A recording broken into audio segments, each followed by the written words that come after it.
Holy sh.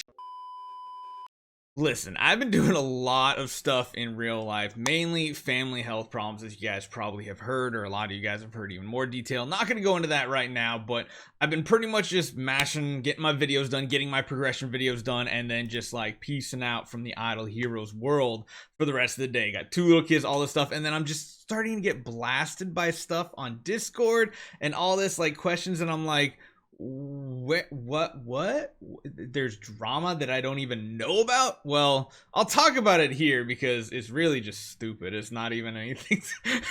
It's almost like people want to create drama where there really isn't drama, and drama does sell, so I guess we'll talk about it. So hopefully you guys enjoy this one.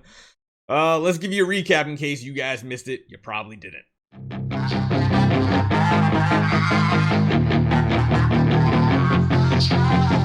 So first, let's just talk about it. A quick brief overview in case you guys have no clue what we're talking about. Everybody in the Twitch world, Reddit, Discord, they probably already know what we're talking about.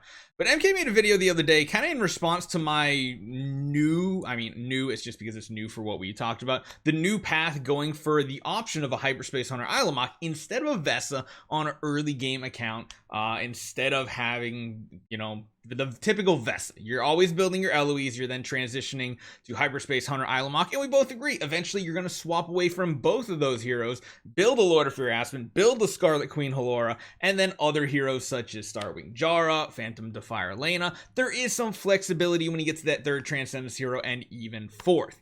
But I just want to talk about the core difference here, because I've seen, ooh man, if you go to the comment section of this video, it's like the American political system right now. You are either on one side or you are on the other side. There's no like sane comment somewhere in the middle, and like every other comment is on the opposite side.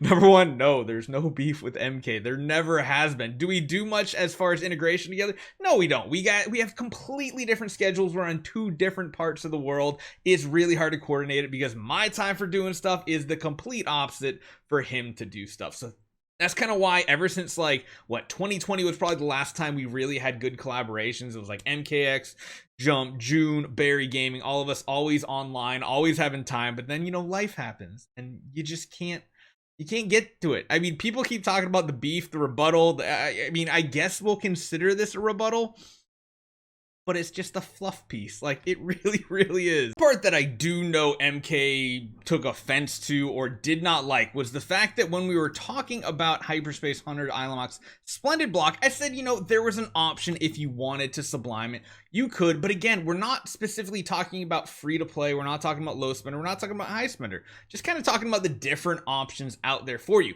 Now, there is a disadvantage of doing this because if you do sublime this, that means you're kind of taking something away from another hero that is Lord of Fear Aspen, because Lord of Fear Aspen, when you have him in the early game, you're not going to really care about this one. This one actually doesn't have that much of an effect. I mean, it can be a good one whenever an enemy dies, inflict crit or you get self crit damage. There is a 100% chance to get that fear effect. I personally like that one, but I know a lot of people don't go for it. They go for the big main chunky active ability because, again, it also has a chance to put a fear on all targets. And then the last one down here, because whenever an enemy is afflicted with fear, restore self HP, energy, all those really cool buffs. Me personally, it's not a priority getting this one. I do like doing all 3 branches of Lord of Fear Aspen, and it really comes down to the different playstyles. Do we do optimal things here at Barry Gaming? Absolutely not. We do things that are fun, and we like testing and kind of tweaking weird builds just to see if it works. Do they ever work? I mean, maybe 1 out of 10 times, but I enjoy doing that. But I will say, if you are using your first sublimation chest on this third one, mainly for Hyperspace Hunter Ilamok, that's not going to be a good transition because you're not going to want to have Hyperspace Hunter Ilamok at least until your 3rd or even 4th Transcendence hero, and that's not even like the pure optimal route. So I guess that was out of the whole video, that felt like the main only takeaway from it. The difference is, of course, Ilamok You're going to want him for Vortex and other game modes like that. Vesta's the easier one to get things like broken spaces done and boss battles done and stuff like that. So you really have to weigh your pros and cons. Do you care about more PvE boss battles, or do you care more about the more PvP oriented PvE game modes like Vortex and then campaign? Neither one of them are going to make you any progress. So just let's make that fair. Once you get the Void campaign, you essentially want to scrap the Eloise Ilamok or Eloise Vesta combination. You're not going to use either of those Transcendence heroes when you're transitioning to Void campaign. At the end of the day, it really just comes down to personal preference, because you can play as optimally as you want, you can play as fun as you want. I mean, heck, you can even just take a look at our main accounts between me and MK. I went heavily into the light heroes of, you know, like Doom Terminator Vulcan, where he did the complete opposite. I mean, I went Vulcan Machman, that's kind of like the cookie cutter. He went with something really different with Lord of Fear Aspen and Asmodel the Dauntless. Is either one of them correct? Well, it just depends on what game modes you really care about the most. He cared more about Star Expedition very early on, so he had that really powerful Lord of Fear Aspen built up, and he built the Asmodel as a nice budget hero of like Asmodel, as we've seen more and more as the days go on, he's a pretty good budget version of Vulcan and Machman. Does he compare overall? No, but he's definitely an option you can do. Me personally, my only goal was to get further in Void campaign, which is why I built both of them.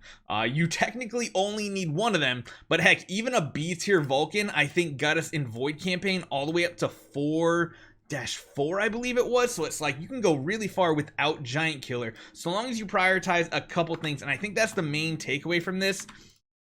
Stellar Shards, #1 priority for every account. You should probably be buying a ton of cores whenever you get to that nice safe 50,000-ish gem mark, and that is going to give you really good progression.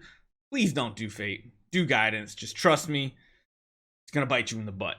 Slowly, of course, try to accumulate Starry Gems if you can. And if you are going to spend anything on this game, treasure tickets are the way to go for power. So that's all I'm going to say about this topic, guys. I don't want to hear anything negative in the comments for either person. We're just trying to make a better community. Let's keep everything positive. There's no point slandering other people or anything like that. Just have fun. Heck, even on Reddit the other day, I saw a poll of who's your favorite content creator. And my first thought was, can I put June? June's not on the list. It's not me, it's June, because that's who I enjoy the most. Because obviously I don't want to watch my own content. That would just be a little narcissistic. Or do I? Nah, who we kidding? I'm busy playing Diablo 4 or something else, or Eternal Evolution or some other game at that point. Who else watches Asmongold? Right here. Waste way too much time watching that man's videos, but content is good. I like it. I enjoy it. So let me know what you guys think in the comments down below. Again, please just keep it positive. Please, got positive. I don't want to hear all the negative stuff. Be constructive. Have you guys heard of constructive criticism? Do that right now. Get that, whatever's on your mind, get it in the comments. Be constructive. We'll work on it. Hopefully you guys enjoy this one. Make sure you guys hit that subscribe button. We're getting like really, really close to our next sub goal. We are only 600 subs away from giving away the 14,000 Starry Gems. So hopefully you guys enjoy this one. See you guys next time.